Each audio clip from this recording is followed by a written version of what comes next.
Are we ready? Mel? Yes.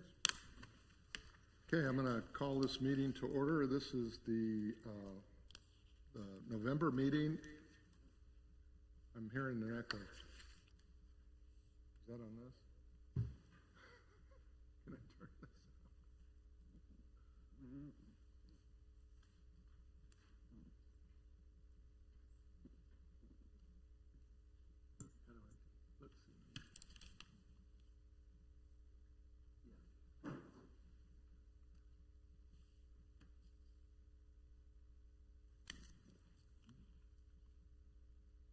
Just put it on airplane mode. How about that? Okay. I'm sorry. So I call this November meeting to order of the Board of Zoning Appeals for Leawood. Could I have a roll call, please?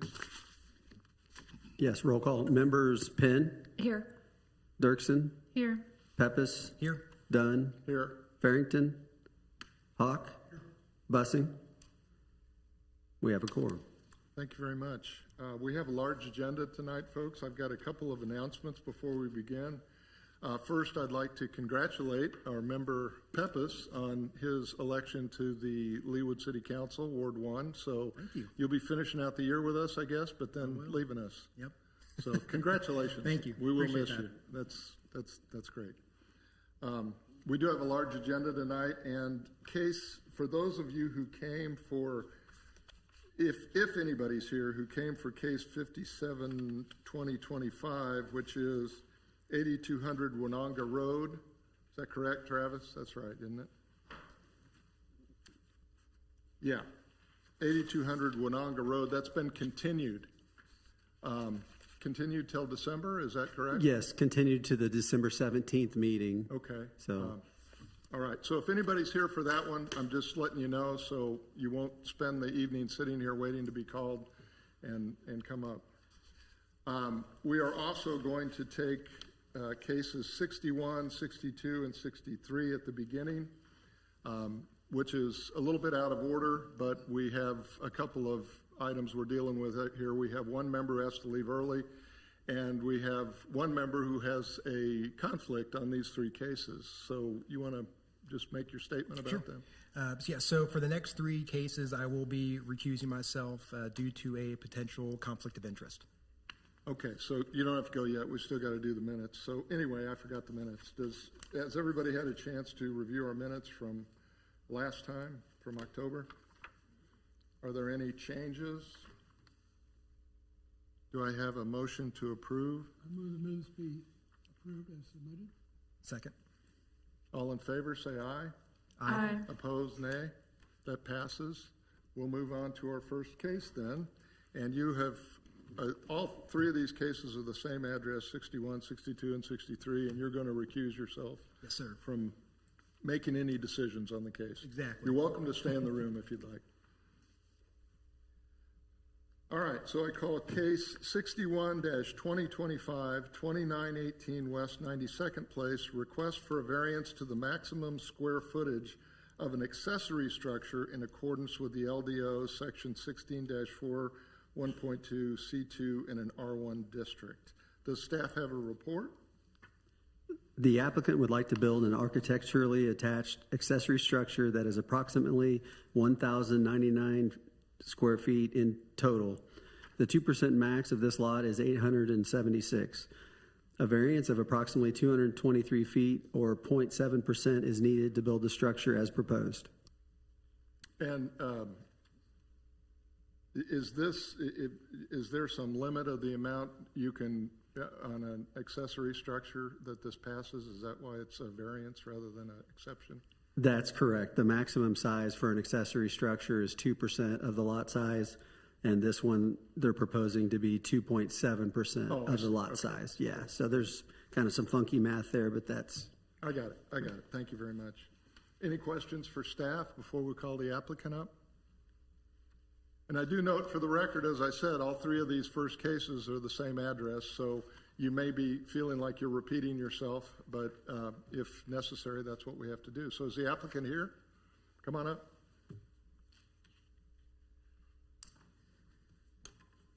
Hello, I'm Brian Scott, owner of 2918 West 92nd Place.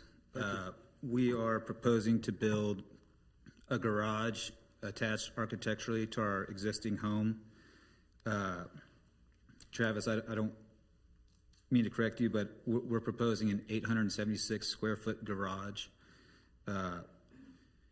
which is in excess of the allowable coverage by approximately 223 square feet, or 0.7%. The property is unique, as you can see, as it's a fairly large lot, three quarters of an acre, and the layout in the back corner of a cul-de-sac. The house footprint and irregular layout limit alternative building locations. And then we have the open air breezeway, which aligns with our aesthetic and functional goals of the project.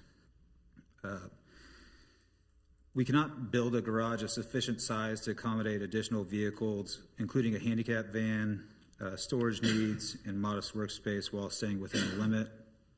That imposes a functional hardship, not merely an inconvenience. Requiring reduction from the 876 square feet allowed to the maximum would force an undersized or cramped and functionally inefficient garage. We acknowledge the intent of the LDO to prevent overbuilding of accessory structures, preserve open space, and maintain proportional relationships to principal dwelling. This modest variance of 223 square feet maintains those objectives while enabling practical, rational expansion. Any questions from the board for the applicant?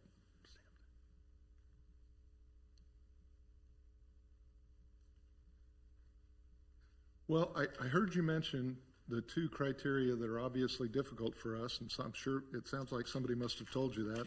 With a variance, we have to find that the proposal meets all 5 criteria. Okay.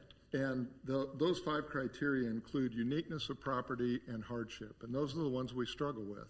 Mm-hmm. You did mention, and I heard you, that you believe this is unique based on the size and shape of the property, and where the house is currently located doesn't leave you a lot of options. That's kind of the hardship, is what are you going to do if you can't put it here, right?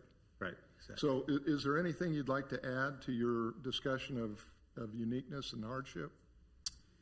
I guess emphasizing that, I have a handicapped mother, and my wife and I own the van that we transport her in.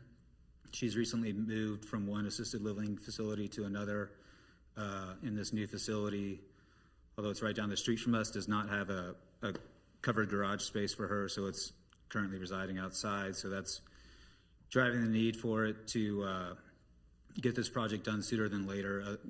We also have a kid now, so we will need additional garage space in the future. Okay. Does that spark any questions from up here? Is there anyone out there who came to speak on this application, for or against? No? Okay. Well, folks, that leaves us with the process of going through the 5 criteria. So what I'm going to do, board members, is go through these. The first, as you know, is uniqueness of property. Does anyone want to comment on the uniqueness? I'll comment on uniqueness of property. It does look like the lot is irregular in size and shape for the neighborhood, which would make this lot unique. So I think that would present some additional challenges to the applicant due to the uniqueness of the shape of the parcel and where the home's located. So I do think that factor's been met. Any other comments on uniqueness? All those who believe it meets that criteria, please say aye.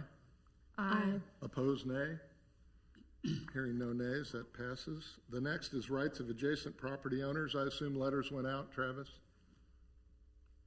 Yes, letters went out and no calls or concerns have been received at the time of this report. And thankfully I've remembered to ask, and there's nobody here to speak on it. So should we vote on that? Does anybody have a comment before we vote? No. All those who believe it meets the criteria of rights of adjacent property owners, please say aye.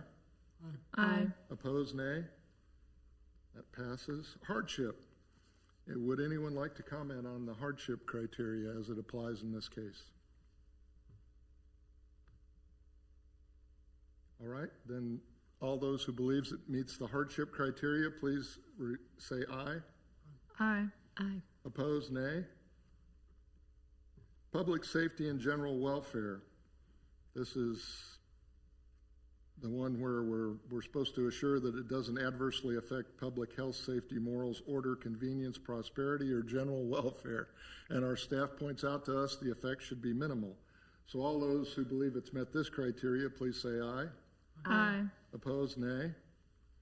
And the spirit and intent, is this in keeping with the spirit and intent of the Leawood zoning ordinances? Any comments?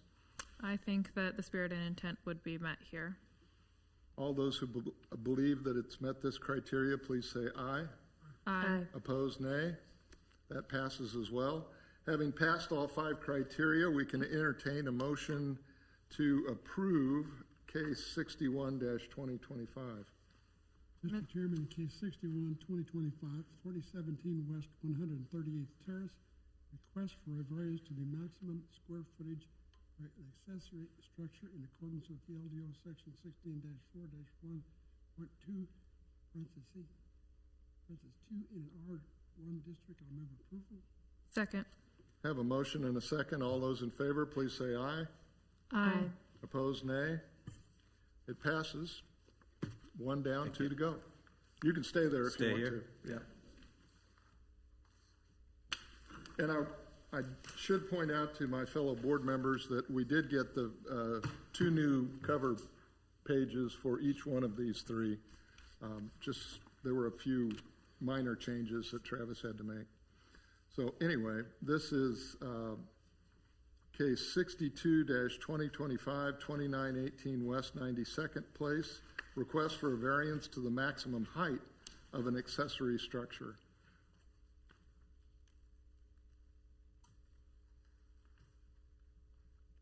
Anything I need to know? Does staff have a report? The applicant would like to build an architecturally attached accessory structure that is approximately 17 feet tall. 15 feet is the maximum height of an accessory structure per the LDO. A variance of approximately 2 feet is needed to build the structure as proposed. This is the same garage we were talking about on the last. Yes, correct. Okay. All right, are there any questions for staff before the applicant speaks? Please state your name and address first, just so we're clear on the record, if you would. Brian Scott, owner of 2918 West 92nd Place. So this proposed garage, our existing home sits at a slightly elevated grade relative to the rear yard, resulting in a natural elevation change between the house and the proposed garage location. The elevation difference necessitates a slightly taller structure to achieve a continuous roof line connection via breezeway while maintaining the structural alignment and architectural cohesion. Hardship would prevent the garage roof line from aligning with the breezeway and principal dwelling, resulting in an incompatible design. The structure would remain subordinate to the main dwelling in both the size and prominence. The proposed garage ridgeline would still be lower than the main dwelling's ridgeline, and I think the variance of 2 feet is minimal. Just out of curiosity, what is the architectural attachment? Is that you say it's a breezeway? It's a breezeway, correct. Okay. All right. Any questions for the applicant from the board? The original structure is higher than this proposed addition then? Correct. But I guess it's my understanding, since it's an accessory dwelling unit, the maximum height is 15 feet.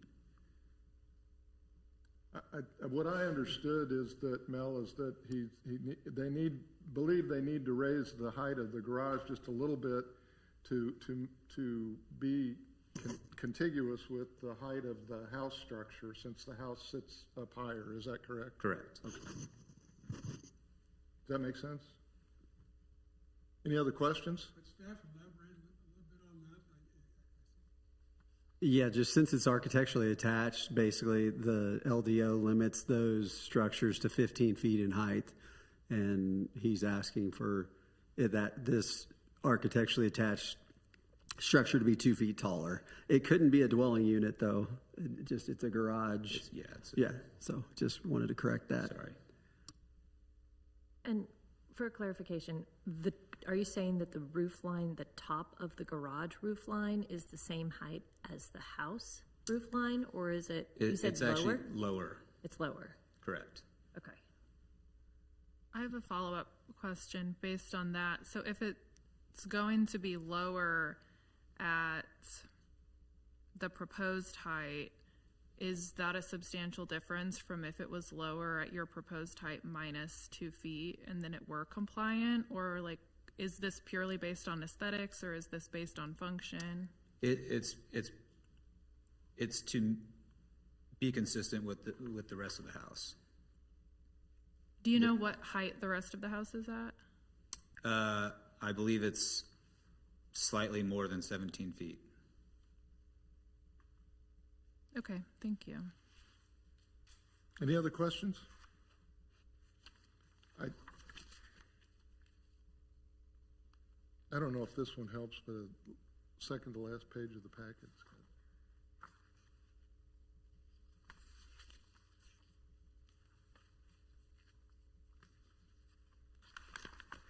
No further questions? Okay. Once again, this is a variance, so it has to meet all 5 criteria, the first of which is uniqueness. Would anyone like to comment on uniqueness before we vote? I will. I mean, I think the lot is irregular, both in the size of the shape, but also then in the slope that meets the criteria. Thank you. Anybody else? All those who believe it meets the uniqueness criteria, please say aye. Aye. Opposed, nay. That passes. Rights of adjacent property owners. I assume the same applies here, Travis, that no negative responses? Yeah, the same. All letters were mailed and no calls or concerns. Okay. Any comments? All those who believe it meets this criteria, please say aye. Aye. Opposed, nay. Hardship. Anyone want to comment on hardship? I'll comment on hardship. I don't think this factor is met based on the applicant's concerns about the visual appeal of the structure. I don't think the LDO contemplates a precise match for the accessory structure to the main home structure. I believe the purpose of the LDO is to keep those accessory structures from being a main sight line. It sounds like the proposed height would be slightly variating from the home structure at the proposed height. So I do not believe the hardship factor is met by adding those extra 2 feet on there. Thank you. Anyone else? Staff indicates that a compliant design could be submitted. There's discussion about this or suggestions or alternatives? I mean, just overall, I think it could be designed to be 50. It's a new structure. It could be designed to be 15 foot tall. That's just kind of us stating, the intent of the LDO there is that it be 15 foot tall, and we feel like it could be designed to be 15 foot tall. Anything else? All those who believe it's met this criteria, please say aye. Opposed, nay. Nay. Failed that factor. Public safety and general welfare. All those who believe it meets this criteria, please say aye. Aye. Opposed, nay. And spirit and intent. All those who believe it meets this criteria, please say aye. Aye. Opposed, nay. That passes as well. Having not achieved 5 positive results, we can entertain a motion to deny the request for a variance in 62-2025. Do I have such a motion? Mr. Chairman, I move to deny case 62-2025, 4017 West 138th Terrace, request for a variance to the maximum height of an accessory structure in accordance with the LDO, section 16-4-1.2, parent C, parent 1, parent in an R1 district. Is there a second? Second? All those in favor, please say aye. Aye. Opposed, nay. The motion to deny, Pat, would you let me know which way your vote is on hardship and on the overall, just for the record? why? Just for the quorum part, right? I think we have to have Do we 4. need it? I don't think we do we? We've got a quorum here voting on it. With Matt, I think the quorum is the 4. I think we do have to have your vote. Oh, on okay, that. all right. Well, then I agree with the votes that we took. Okay, Okay. And I would also vote for denial based on the same criteria. Okay, thank you. Sure. Okay, our last one in this triumvirate is 63-2025. I've got 2 different addresses on this. This is 138th Terrace, right? 2918 West 92nd Oh, I'm sorry. Place. Okay, 2918 West 92nd Place. That's what you corrected, I guess, Travis, was we had the wrong address on the old item. Sorry. Request for a variance to the maximum width of a breezeway attaching to a primary structure. Does staff have a report? Yes, the applicant would like to build an architecturally attached accessory structure that is attached to the primary structure with a 7.5-foot breezeway. The minimum width of a breezeway by ordinance for an architecturally attached structure is 10 feet. A variance of 2.5 feet is needed to attach the accessory structure as proposed. Any questions for staff? You want to state your name and address again for the record? Brian Scott, owner of 2918 West 92nd Place. So we're requesting this variance from the 10-foot breezeway requirement to allow a 7-foot 6-inch connection between our home and the proposed garage. The minimum breezeway width would shift the entire structure westward, causing proposed garage to encroach on the required setbacks, a utility pole, and mature landscaping. Hardship prevents reasonable use of the property for an attached garage addition. The expanded breezeway to meet code would force the entire structure to shift into setbacks, making the project infeasible. Hardship's not self-imposed, but results directly from existing lot geometry and home's established placement. The variance allows us to make reasonable improvements consistent with neighboring properties. Questions from up here? Well, I know I have a question. What you're saying, what I hear you saying is that if you have to widen it to 10 feet, you're going to have to move the garage? Correct. It would push the garage beyond the required setbacks. How would I'm having a hard time picturing that. Doesn't the structure just dump into the garage in the house? I mean, that's what breezeways are for, right? Well, if you look at this drawing here, Uh-huh.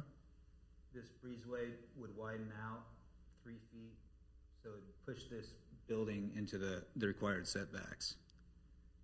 Why would it push it that direction if it widened out to 3 feet? Are you following this, Travis? Because I'm not understanding. I'm not following it in that way. You know, it wouldn't have to push it farther away from the building. The breezeway itself would have to be 3 foot wider. Right. It's not longer, it's wider. Or 2.5 feet in this case, yeah. And I guess, is what you're saying that if you widen it by 3 feet, you're going to have to move the garage 3 feet that direction? Correct.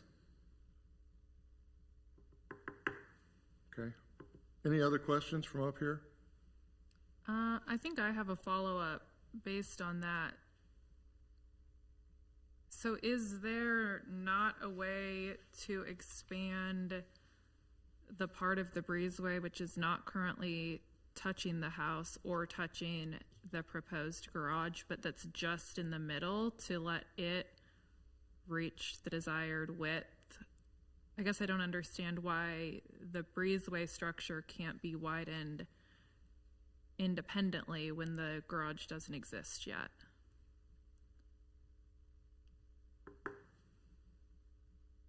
I guess I'm not following that. So, like if you look at this little opening right here,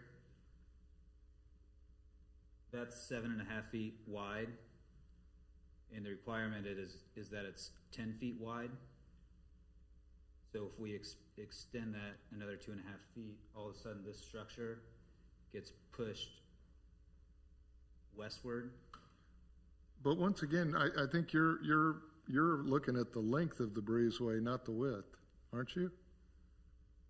And staff, are we misunderstanding that, or is it? No, I think you're understanding it correctly. Yeah, and it sounds to me the same as it does to you. Like he's talking about extending it farther away from the house, which it just has to be wider. So it's more significantly attached to the house. You know, detached structures are prohibited. That's why, you know, the LDO basically says, hey, for these certain circumstances, you can have architecturally attached, but it's got to be a 10-foot wide structure that's attaching it to the primary structure, and it's got to be within that architecturally attached structure has to be within 15 feet of the primary structure. But that's not the issue. It's the width of the attachment. And I was here for all of that, and I know the reason for that is that people were designing breezeways that were hardly even a structure at all. Where it's just cornered on the house, and then, it's not even really attached. Right. Right. Well, So I guess I'm sorry, our confusion should be obvious to you. Can you help us understand this? We feel like we're talking about two different things here. yeah, is my understanding that the breezeway connecting the existing home to the attached structure needed to be at least 10 feet wide. So the exterior of the existing home needed to be 10 feet away from the exterior of the attached structure. No, the 10 feet is the width, not the length. Okay. Not the distance between the two. Well, I guess what's highlighted here, and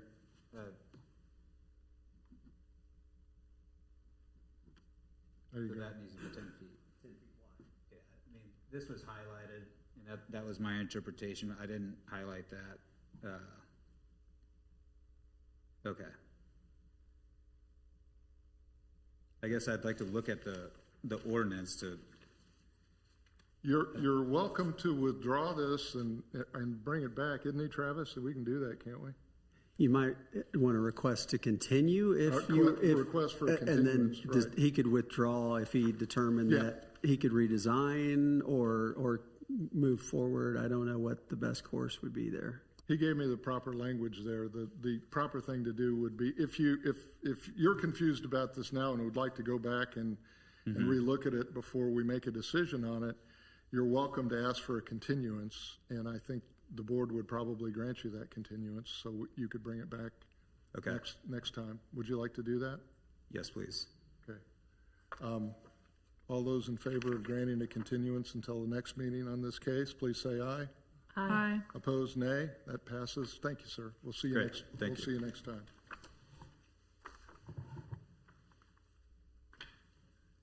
Matt, come on down.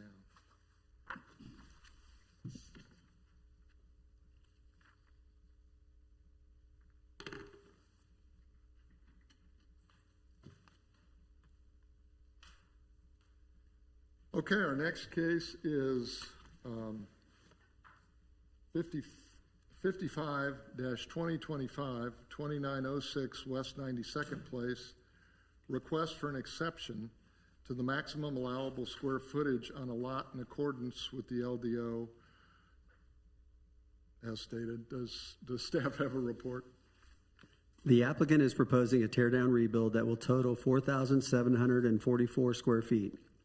The maximum square footage allowed by ordinance on this lot is 4,002 square feet. An exception of 742 square feet, which is 18.55% above the maximum, is needed to build the home as proposed. Any questions for staff? This is the one where there is revised numbers in front of you that was provided today, just for those comparisons for the second, for B, that the proposed size of rebuild or remodel dwelling shall reflect the character of the other surrounding dwellings. Just last meeting, you guys asked for more information, so we were trying to provide just a little bit more about those other properties around it in advance. Oh, I see. Okay, well, I think I thought that was on the. Rather than scramble during the meeting and trying to find those square footages, so.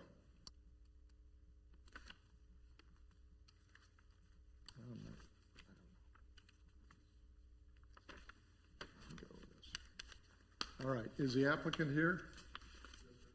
Come on up.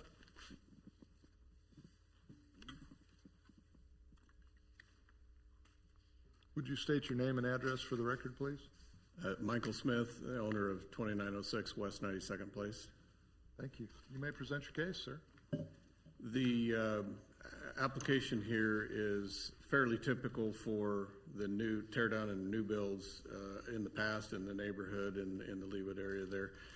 And in our case in particular, the bulk of the additional square footage would be contained in the second story or the attic space. It would not necessarily materially change the outside footprint or envelope of the house. Okay. Wait, I'm sorry, I missed that last part. Can you say that again? Where is the bulk of the storage? The bulk of square footage? the bulk of the additional square footage that we're looking for is really for the in the second story or attic area of the house. The basic footprint of the house or the envelope of the house would not necessarily materially change, and it's the architect and the surveyor has indicated that the house conforms to the lot setbacks and specifications for that they have to meet for that. Any other questions for the applicant? I have another one. But the height of the house is in compliance with the LDO, correct? As far as I know, yes. Okay. It was just the maximum square footage is what we were seeking. If it weren't, it will have to be, or they would have to come back before you. Okay. Right. Any other questions? I think our concern here is not the footage, but how it fits into the neighborhood. This is probably had a lot of discussion with a time or two ago. Right. And I almost passed on the footage because that fits. But it fits in the neighborhood is more concerned than the footage. Right, and what Mel's speaking about, as you all recall, is there's really two criteria on this exception. One is that it be less than 20% increase over maximum allowable square footage, but the other is that the proposed size should reflect the character of the other surrounding dwellings in the neighborhood. So that's what he's commenting on. Any other questions for the applicant? Okay, is there anyone here who would like to speak on this for or against it? Come on up. Yes, sir. Please give me your name and address for our record. Yes, my name's Fred Schlichting. I'm next door neighbor at 2910 West 92nd Place. Just worried about it dwarfing the existing cul-de-sac. It's a big home compared to that whole cul-de-sac where we've not had a tear down. Okay, Thank you very much. thank you. Anyone else here to speak one way or the other on this? Have letters gone out? Did we receive anything in writing, Travis? All letters were mailed. We did receive 2 calls with questions concerning the project, but they weren't opposed or in support, just wanted to know more about the project. Okay. All right. Any other questions for our applicant? We can get him back up here if we need to. All right. Any other discussion? Do I hear a motion? Mr. Chairman, I move to approve case 55-2025, 2906 West 92nd Place, request for an exception to the maximum allowable square footage on a lot in accordance with the LDO, 16-2-5.3, apparent F, apparent 2 in an R1 district. Second. Having a motion and a second, all those in favor, please say aye. Aye. Aye. Opposed, nay. It passes. You'll be notified in writing, sir. Thanks for coming in.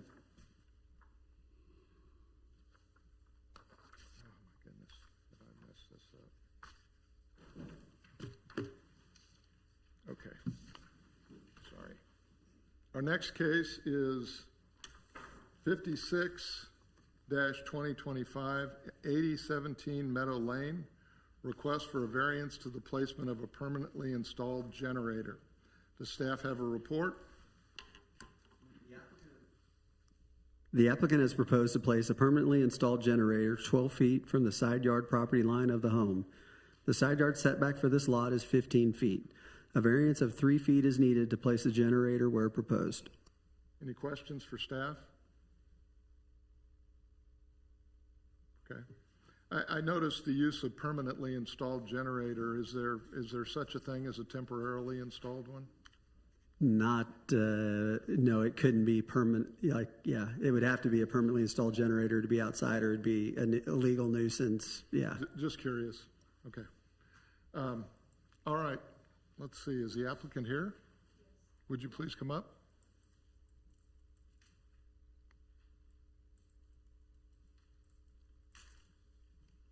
Okay. State your name and address for the record, please. Hi, my name is Linda Sainer, and I live at 8017 Meadow Lane. And I'm Randy Sainer, same name. Welcome. You may present your case.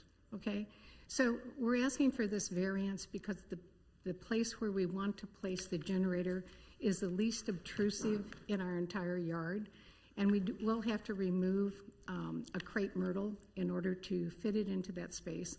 But it also aligns with our neighbor's garage, and it's not part of his.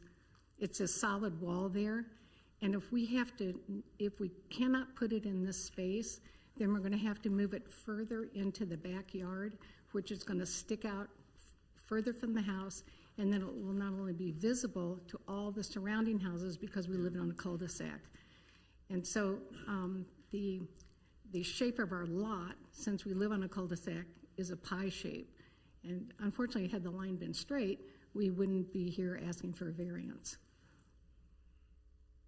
So what I hear you saying is that this is one of many properties in Old Leawood that, being on a cul-de-sac with a curve-shaped lot, you have limited choices for where to locate the house, and because of that, there's limited choices for where to put the generator. Correct. Is that accurate? Mm-hmm.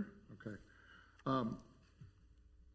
Hardship is the other criteria we struggle with. Have you thought about hardship and what kind of hardship this would create if this were denied? I think if I think about it from our standpoint, as far as being the homeowners, first of all, it's going to stick out further into our yard. It's going to actually be closer to our outdoor patio area. And then I think about the hardship from my surrounding neighbors, in that it's sticking out there. The noise will be greater than if it were tucked over into the corner of the house where it's not visible from the street or the other homes. So this picture we're looking at, can you see that there? The black X, is that where the generator's proposed to be? Yes. So what you're saying is that by placing it there, you're limiting the noise production to only 2 sides rather than 3 or 4 sides. That's correct. Yeah, that is correct. It's a perfect place. It's tucked away. Yeah. It's not visible, and there's less noise. It would be like the difference if you were putting a generator behind that wall or putting it right here in the middle of this walkway. Yeah, I get the idea. Yeah, unfortunately, generators were not in anybody's imagination when Old Leawood was planned, so Right. We deal with this all the time. Any questions for the applicant? I have a question. I think mostly just regarding it being so close to the side, and you mentioned that, this keeps it further away from your patio area.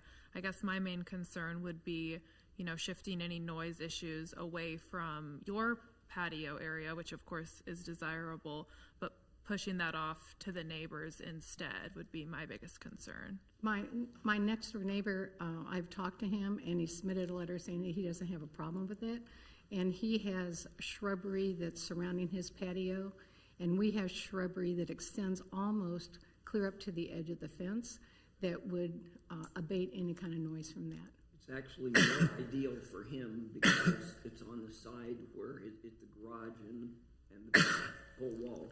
by putting it out in the middle, there'll be much more noise and more visible distraction for him and us. Thank you. Any other questions for the applicant? All right. Well, as you know, it needs to meet the 5 criteria since this is a variance, so I will start with uniqueness of property. Would anyone like to comment on that criteria? Mr. Chairman, I'll comment on that. I believe this criteria hasn't met. Like the applicant stated, the lot size is very irregular and there's very limited places that this generator works. I believe this has been met. Any other comments? All those who believe it's met the uniqueness criteria, please say aye. Aye. Opposed, nay. And before we go any further, I should have asked, is there anyone here to speak on this application one way or the other? I didn't see any anxious faces, but I thought I better ask. Okay. All right, our second criteria is rights of adjacent property owners. I assume letters have gone out, Travis? Yes, all letters were mailed. No calls or concerns. There was that letter of support from the neighbor included in the packet. And that would be 8021? That's correct. Okay. All right, all those who believe this has met the criteria of rights of adjacent property owners, please say aye. Aye. Opposed, nay. Hardship, any discussion? All those who believe it's met this criteria, please say aye. Aye. Opposed, nay. Public safety and general welfare, any comments? All those who believe it met this criteria, please say aye. Aye. Opposed, nay. And spirit and intent, any comments? All those who believe it's met this criteria, please say aye. Aye. Having successfully passed all 5 criteria, we can entertain a motion to approve case 56-2025, a request for a variance at 8017 Meadow Lane. Mr. Chairman, in case 56-2025, 8017 Meadow Lane, request for a variance to the placement of a permanently installed generator in accordance with the LDO section 16-4-1.3, parent A, parent 7D in an R1 district. I'll move approval. Second. Having a motion and a second, all those in favor, please say aye. Aye. Opposed, nay. It passes. You'll be notified in writing. Thank you Okay, for thank you. a really informative presentation. I Okay. appreciate that. Thank you. Thank you. All right, our next case is 57 oh, that's the one is that the continued one? No, Yes, that's Yes, correct. that's That one's been continued. continued, sorry.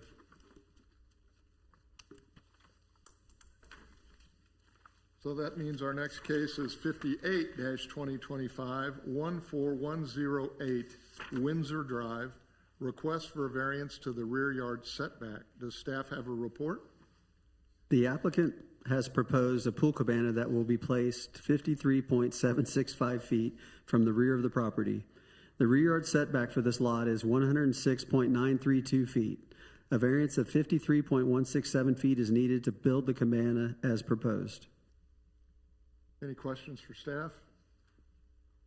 You say cabana, is the pool being placed close to where the cabana is going to be? I believe it's an existing pool I see. and they're adding a cabana. I could be mistaken on that, but I believe We'll that. get to that with the applicant. Okay. All right, is the applicant here? Please come on up.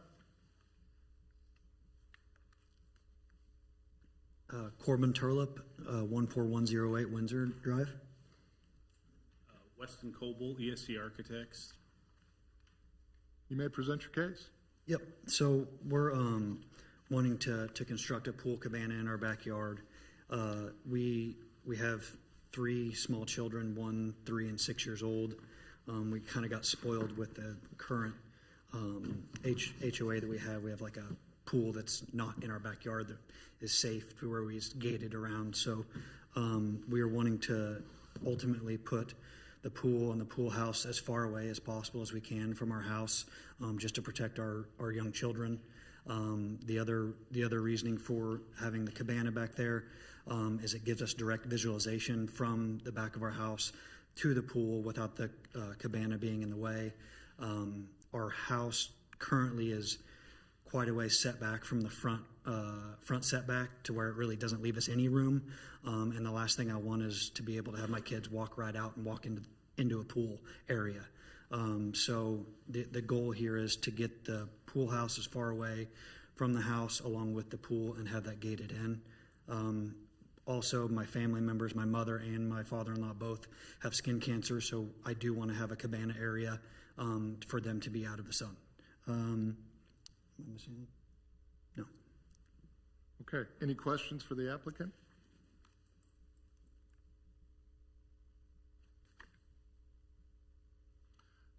I would just ask the staff, to somebody who doesn't deal with these all the time, these would seem like extremely long setbacks. How do we explain 102? Well, so R1 zoning district imagines a 150-foot deep lot. Anything, and that would get a 30-foot setback. So, but, so for those deeper lots, this one I think is 305-ish feet deep.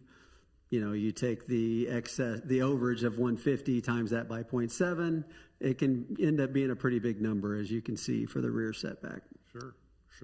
But even the variance, even with the variance, this would be still be almost 54 feet from the property line. That's correct. And for a normal R1 zoning district, 30 foot would be the normal setback. Right. It's just a bigger lot, so LDO says bigger setback. Okay. So would that not qualify? I was going to say, I was like, under the uniqueness of property is that it's so large it doesn't apply to the LDO? Well, the LDO considered the depth of the lot when they, made it a larger setback. Yeah, there's reasons why they set the LDO the way they did. I just want to make sure we've got all the facts before we make our mind up. I'm struggling with the uniqueness, quite frankly, and I'm not sure where that is. Can you help us with the uniqueness? What makes this a little unique? bit. I mean, in our district, in our zoning, pretty much every other housing addition in that area has a 30-foot setback. This specific, Charlemagne Manor has larger setbacks due to the depth of the property. So like every surrounding neighborhood has pretty much a 30-foot setback. The other thing that's unique to this property is it's not the front yard setback goes into this calculation, and the front yard setback actually in this housing addition is 75 feet. So that also makes it very unique compared to every other housing addition surrounding us. So it really, like you said, it basically puts the setback all the way to the back of our house almost, which, is on, and if you look at an aerial, our house is actually even further setback than even everyone in Charlemagne Manor. And then if the other thing is you look at the end of the cul-de-sac and other things, there are other houses in our subdivision that have structures up to 30, 40 feet. So it's not like we're trying to go past 30 feet. We're almost double what the ordinance intended to be at, we're almost at 60, even though our front yard to backyard is 300 feet.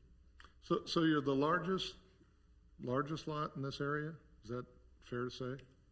Yeah, our Charlemagne Manor they're all pretty unique, large depth lots. Okay. But my house in that specific subdivision is probably the furthest setback than any other house in that subdivision. And I can see, just looking at this, moving it north wouldn't help a whole lot. Nothing, no. I think unfortunately, the house was built 110 feet setback from the road. If it wasn't, that would change a lot of things. But like I said, I think that 55-foot setback is basically equivalent to a 30-foot setback for a 150-foot depth property. Yeah. Well, let me just ask staff. This is a great drawing. I appreciate having this up there. Imagining the size that's proposed for this cabana and pool, is there a place on the property they could move it to that wouldn't violate the setback?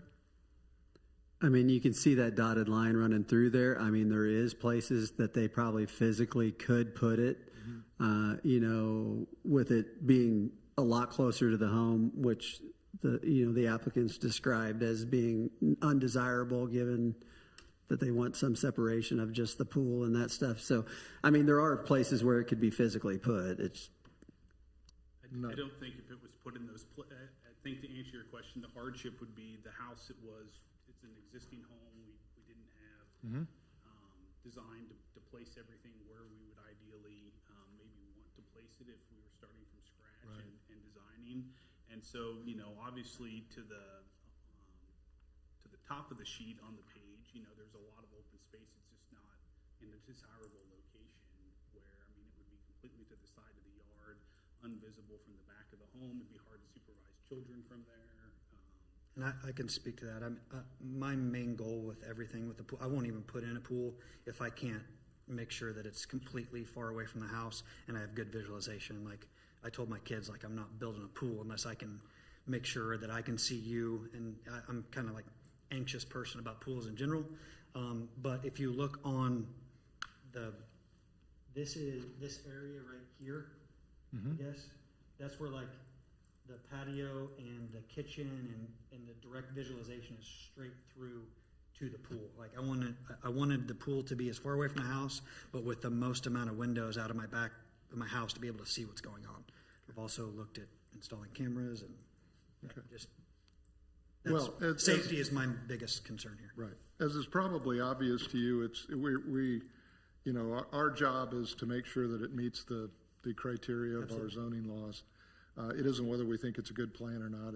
It's whether we think it meets that criteria. So that's the reason for the questions. Anything else you'd like to add on uniqueness and or hardship? Because those are the two we struggle with, as I say. You don't have to. I just want to make sure you said everything you wanted to. Again, I think the hardship would be there's not within any of the setbacks, there's not a great location within the existing setbacks that we could place the pool cabana to allow, good visualization from the pool cabana to the pool and from the house to the pool, both. And that wouldn't create a space where kids could, if they were at the pool or pool cabana, could then be out of eyesight from, where the parents want to be able to be if they're on the porch or in the backyard to visualize and to supervise children. Right. Okay. Any other questions from here for the applicant?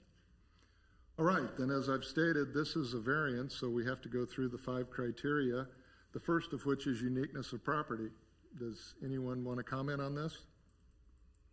Mr. Chairman, I'll comment on uniqueness of property. I think this property is unique based on the applicant's statements, and the visual here really is great about how far back that setback would need to be in this specific instance based on the depth of the lot. So I do think that's been met here. Any other comments? Well, the size of the lot itself makes it unique, 1.75 acres. It's pretty big. Any other comments? All those who believe it's met the uniqueness criteria, please say aye. Aye. Aye. Opposed, nay. We passed that. And once again, I forgot to ask if there was anyone here to speak on this application. Is there anybody here? Sorry. Okay. Next one is rights of adjacent property owners. Letters have gone out, Travis?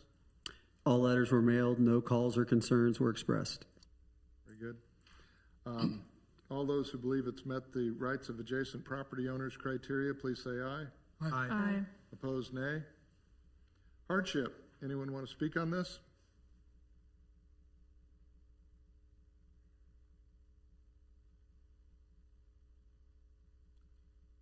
All right. All those who believe it's met this criteria, please say aye. Aye. Aye. Opposed, nay. Public safety and general welfare. All those who believe it's met this criteria, please say aye. Aye. Aye. Opposed, nay. And finally, spirit and intent. All those who believe it's met this criteria, please say aye. Aye. Aye. Opposed, nay. Having gotten an affirmative response on all 5 criteria, we can entertain a motion for approval.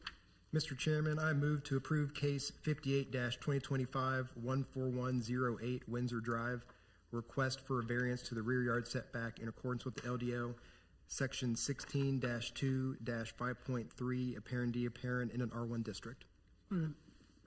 Having a motion and a second, all those in favor, please say aye. Aye. Opposed, nay. It's passed. You'll be notified in writing. It looks like you're the next one up, so you can stay there if you want to. Our next case is 59-2025. 14108 Windsor Drive, request for a variance to the placement of an outdoor fire pit. Does staff have a report? The applicant has proposed an outdoor fire pit that will encroach 39.18 feet into the rear setback. By ordinance, an encroachment of 5 feet is allowed. A variance of 34.18 feet is needed to build the fire pit as proposed. Any questions for staff? Is it obvious where this fire pit's being proposed on this drawing? Oh, a little circle thing. Okay.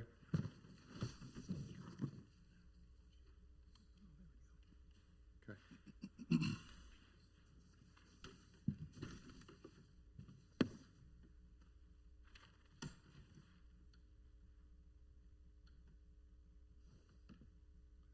Why don't we get to your presentation since you're doing most of this anyway? I would say it's just the exact same thing from the first one. It's the same setback issue that we're running into with the pool cabana. And you really don't want a fire pit that's not part of your pool structure? What's that? You really don't want a fire pit that's not part of your pool? No, I want it fenced in. Right. Again, like it far away from the house, away from the children, be able to fence it in. Same safety type situation. Questions from here for the applicant? All right, we have the same 5 criteria. Wait, I'm going to do it right. Anyone here to speak on this one way or the other? All right. So we have the 5 criteria. Uniqueness of property. Anyone want to speak on that? Seems to me that if it applied for the pool, it probably applies for this, doesn't it? Yep. All those who believe it's met the uniqueness criteria, please say aye. Aye. Opposed, nay. Rights of adjacent property owners, I assume the same applies, Travis? No negative responses? That's correct. All letters were mailed. No calls or concerns were expressed. All those who believe it's met this criteria, please say aye. Aye. Opposed, nay. Hardship. Anyone want to comment on this? Mr. Chairman, I'll comment on hardship. I do think this factor has been met for similar reasons of the pool cabana's placement. Just looking at the diagram and seeing how far back the fire pit would have to be, it would make it impossible to place with the current setback and the current plan. So I do think that's been met. Any other comments? All those who believe it's met the hardship criteria, or that's right, aren't we on hardship? Hardship criteria, please say aye. Aye. Aye. Opposed, nay. Public safety and general welfare. All those who believe it's met this criteria, please say aye. Aye. Opposed, nay. And spirit and intent. All those who believe it's met this criteria, please say aye. Aye. Opposed, nay. Having gotten an affirmative response on all 5 criteria, we can entertain a motion to approve 59-2025. Mr. Chairman, I move to approve case 59-2025, 14108 Windsor Drive, request for a variance to the placement of an outdoor fire pit in a rear yard setback in accordance with the LDO, section 16-4-1.2, apparent B, apparent 6, apparent in an R1 district. Having a motion and a second. All those in favor, please say aye. Aye. Opposed, nay. It's passed. You'll be notified in writing. Thank you. All right, our next case is 60-2025, 10314 Manor Road. Request for an exception to the side yard setback. Does staff have a report? The applicant is proposing an addition that will be placed 12.7 feet from the side property line. The addition will be in line with the existing structure and no closer to the property line. An exception of 2.3 feet is needed to build the addition as proposed. Okay. Do you have a simple drawing of this that you could put up there for us, Travis, that would help us as we're talking about it?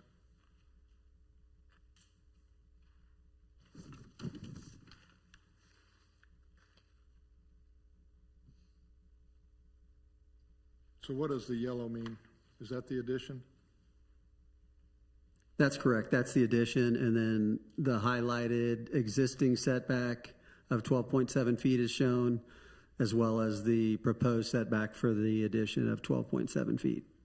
So this already has structure that's within 12.7 feet of the setback? That's correct. That's why it meets the exception rather than a variance. I got you. Okay. All right. Any questions for staff? Is the applicant here? Please come on up.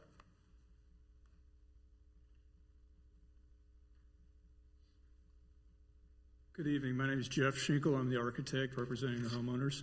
Okay. You may present your case. I'm sorry. You may present your case. Okay. You pretty much covered it. We're adding an addition to the primary bedroom on the west side of the house. The existing south property line sits 12.7 feet off the existing property line.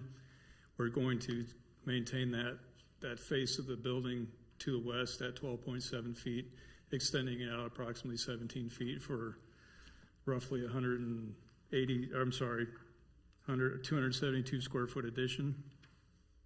Okay. To that bedroom. Okay. And it just makes sense to put it in congruence with the existing structure, right? It makes it easier to tie the foundations in, to tie the roof in, everything. Sure. It's simpler that way. Okay. Any questions for the applicant from the board? Have letters gone out? It says it is. All letters were mailed and no calls or complaints have been received. Very good. Is there anyone here who'd like to speak on this one way or the other? Okay. Then if there's no further questions or discussion, we can entertain a motion. Mr. Chairman, case 60-2025, 10314 Manor Road, request for an exemption to the side yard setback in accordance with the LDO section 16-2-5.3D in an R1 district. I move approval. Second. Have a motion and a second. All those in favor, please say aye. Aye. All those opposed, nay. It passes. You'll be notified in writing. Thanks for Thank you coming very in. much. All right. That brings us to case 64-2025, 8324 Meadow Lane. Request for a variance to the placement of a fence in the side setback on a corner lot. Does staff have a report? The applicant would like to install a 4-foot steel fence on the side property line of a corner lot. This corner lot has a 30-foot side yard build line. A variance of 30 feet is required to build the fence as proposed. So they want to put a fence right on the right on the property line. That's correct, and I'll put up a map here. Very good.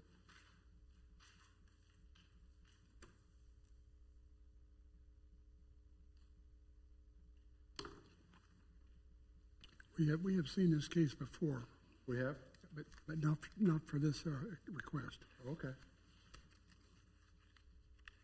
And so is this replacing a fence that's already there, or this is a completely new fence? This is a tear down rebuild, so all nonconformities have to be, fixed basically with the new build. So I think there was some existing fence here. I'm not sure it extended quite this far out.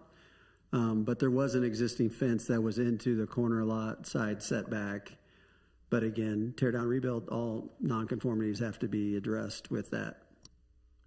What do these lines indicate on this picture, Travis?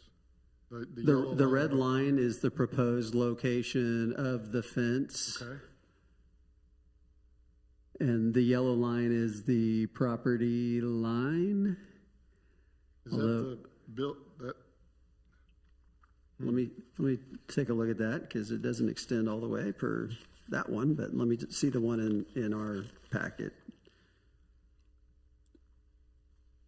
I think on that, that's showing the existing, the old, because Ron just drew the red line up to the existing house rather than the new residence.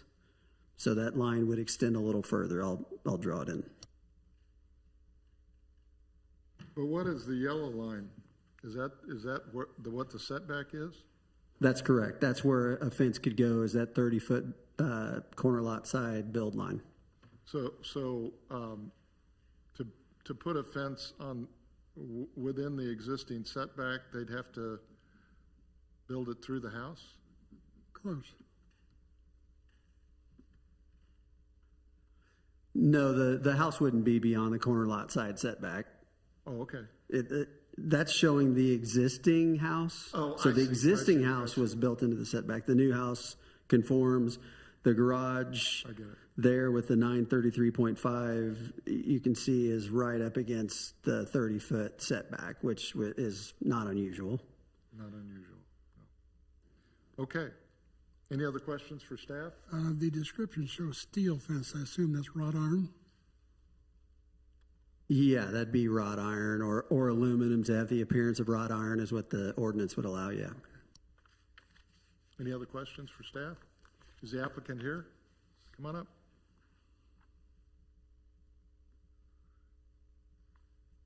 I'm gonna rotate this to be north. Thank you. I'm Scott Koenigsdorf. I'm the builder and property owner. I live at 4722 West 68th Street, Prairie Village, Kansas. I'm Tommy Sally. I'll be the owner of this property. Thank you. You may present your case. This is a relatively simple request. It is a tear down and rebuild. The previous home for decades had a fence in the location that's shown in red. Like Travis said, we tore down the old home. We've built a new home that conforms to all the setbacks, but one of the newer guidelines is that a fence would need to be placed on the 30-foot build line. And on this corner lot, that will put the fence relatively far from the curb and the street to the north. Before this meeting, we've sent out the mailings. I've met with the neighbors to the south, the west, and the north who adjoin this fence. They do not have any concerns with it. I'll just go down the responses to the 5 hardships. Thank you. The first, as I said, was this lot has a relatively large north side setback plus the 30-foot build line, so that would move this fence very far to the south. The previous fence and proposed fence are the same height of 4 foot. It will be a 4-foot metal fence. The proposed fence layout is still out of the right-of-way and will not create any nuisance for traffic or hardship for pedestrians. And again, we've met with the neighbors and they do not have any concerns. Okay. Any questions for the applicant? Mel, did you want to mention that other case? You said this was. Well, as he's indicated, this was a tear down on this corner. When you drive by it, you kind of forget what the old house looked like, but this is a substantial improvement. And the placement of this fence with a wrought iron fence just makes sense because of the visual you have of both sides, and it just kind of completes the look of the whole area. And Travis, if you wouldn't mind, you did point out in the description of this that this is a corner lot. How does the corner lot affect this? Just for everybody's information. Yeah, just on a corner lot side, it's got to meet the build line on that, which is 30 feet.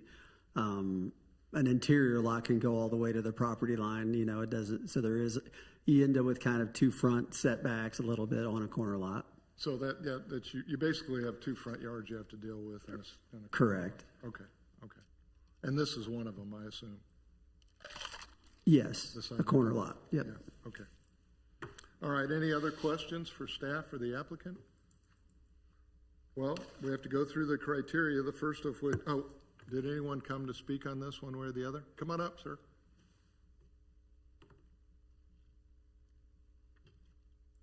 John Turnus, 8321 Ensley. We live immediately to the west of this property. Like they mentioned, there's been a fence that extended farther than the house line for the last 25 years, and it's shown no ill effects for us. We're in favor of what they're proposing. Thank you for coming in. We appreciate it. Okay. Well, we have to consider all 5 criteria, first of which is uniqueness. And anyone want to speak on that? All those who believe it's met this criteria, please say aye. Aye. Opposed, nay. Rights of adjacent property owners. All those who believe it's met this criteria, please say aye. Aye. Opposed, nay. Hardship, anyone want to speak on this? All those who believe it's met this criteria, please say aye. Aye. Opposed, nay. Public safety and general welfare, all those who believe it's met this criteria, please say aye. Aye. Opposed, nay. And spirit and intent, all those who believe it's met this criteria, please say aye. Aye. Opposed, nay. We have an affirmative response on all 5 criteria, so we can entertain a motion to approve case 64-2025. Mr. Chairman, I move to approve case 64-2025-8324 Meadow Lane, request for a variance to the placement of a fence in the side setback on a corner lot in accordance with the LDO, section 16-4-9.3, apparent in an R1 district. Second. Have a motion and a second. All those in favor, please say aye. Aye. Opposed, nay. It passed. You'll be notified in writing. Thanks for coming in.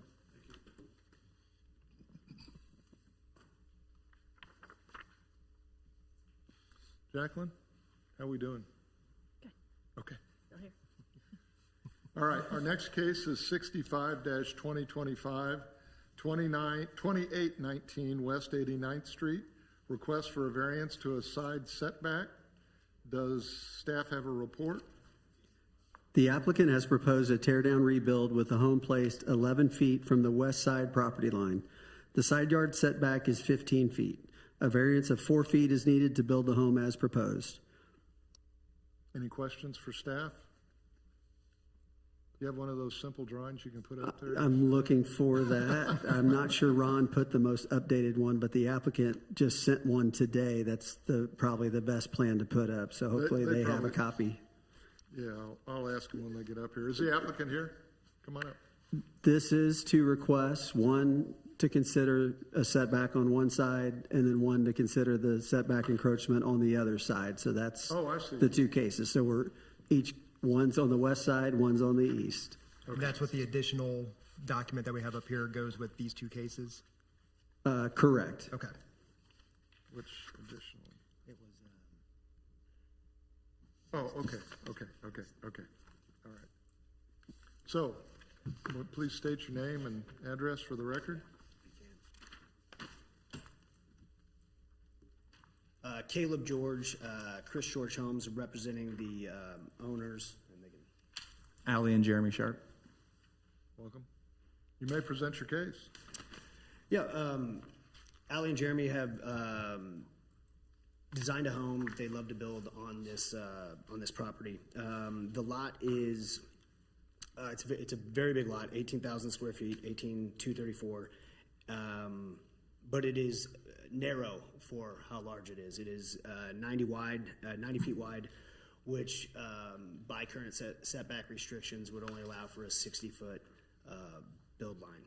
So the request for the variance is so they can build a home that fits the neighborhood in size and scope, meets all other criteria, and can incorporate a side entry garage and not be an awkward, inefficient, narrow, deep home on an 18,000 square foot lot. The new home will meet the existing structures. It's actually a couple inches narrower than the existing structure, so it would meet the setbacks that are currently in place with the home that will be demoed. I know we're not requesting an exception, but I think that is important to note that the length of the current structure will be the same as the new structure. I'm sorry, the length of the existing structure? Yeah, the existing home on the property is 67 foot wide. Okay. This one will be 66'4". So the existing structure is legal non-conforming? That's correct. Okay. All right. So then just to highlight, I guess the 2 criteria that you guys have been focusing on that are typically hardest. It's again a 90-foot lot is not narrow. A 90-foot lot with that's 18,000 square feet is, I would consider, unique in that neighborhood. A lot of the adjacent properties are either more rectangular, or excuse me, more square, wider, not quite as deep, or if they are 90 foot, they're not as deep. And then going into the hardship, again, I think it's going, we're trying to incorporate some architectural value and highly desired traits of a home in terms of having a side entry garage in the neighborhood and not having that large front facing garage that people don't like, as well as just kind of having a home that fits the street, that doesn't look narrow and deep, and it's going to be less efficient and just not as valuable as the home that they have currently designed. Not to mention redesign costs, time, anything else to create a new home that would be conforming, less architecturally valuable, and less usable in efficient space. Which side on this drawing is the front of the house? Is the which side of the house? Or is the front? The front is this side. Okay. So the side entry garage is here, and then you have your setbacks noted, 13.2 and 11 foot. Okay. Any questions from the board for the applicant? Have the existing homeowners across the street, each side, shown their proposed plans so they know kind of what's going to be there? The current owners of the property reached out to the adjacent homeowners and We spoke with one, and we tried to get in contact with the other one. We haven't heard from them. We have a note up here that says we have a letter of opposition for cases 65 and 66. Is that correct?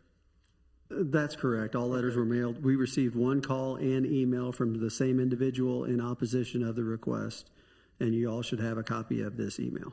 Okay. And we will certainly give anyone who's here to speak an opportunity to speak on this, but I want to make sure that the board has asked any questions of the applicant it has before we do that. Do you have any other questions? Okay, is there anyone here who's come to speak on this application? Please come up.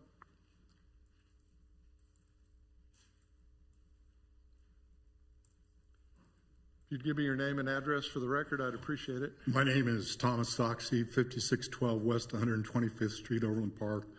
I'm an attorney. I'm here representing my son, Scott Soxie, who's an adjacent property owner. I authored and submitted the opposition letter, and I just wanted to mention one thing additional in that letter. There's been discussion about the 11-foot setback that currently exists on the existing structure. The existing structure was built in 1946, and Leawood was not incorporated until 1948, so there was no zoning ordinance. It was simply a builder's plat that was submitted at that time. The existing structure is a ranch home. The proposed structure is going to be a two-story structure, which is going to affect the air and the light and so forth. And so the LDO proposes or requires 15-foot minimum yard setback. There's good reasons for that. And we think in order to vary from that, you need to meet the 5 requirements. We don't think that the applicant respectfully has met those 5 requirements. Okay. And so thank you for your service. Thank you. Thank you for coming in. All right.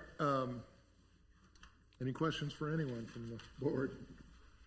Okay, we've got to consider all 5 criteria. First is uniqueness of property. Would anyone want to speak on that? Mr. Chairman, I'll speak on this. I know one of the mentions here is that the lot size is similar in shape. And, I'm looking at the Ames map that's in our packet here. I'm looking to some of the properties that are on the east, and it does seem like this lot size is pretty similar to the rest of them. So it seems like that there would be a way for them to potentially bump it back instead of trying to go to the side. So I do not believe this requirement has been met. Anyone else? All those who believe the uniqueness criteria has been met, please say aye. Opposed, nay? Nay. Rights of adjacent property owners. We've heard from one of the property owners. All those who believe it's met this criteria, please say aye. Opposed, nay. Nay. Nay. Hardship, any comments on hardship? Okay, all those who believe it's met this criteria, please say aye. Opposed, nay. Nay. Public safety and general welfare. All those who believe it meets this criteria, please say aye. Opposed, nay. Nay. And spirit and intent. All those who believe it's met this criteria, please say aye. Opposed, nay. Nay. Nay. All right, well, having a clean sweep of nays, we can entertain a motion to deny the request for a variance to the side yard setback in case 65-2025. Do I have such a motion?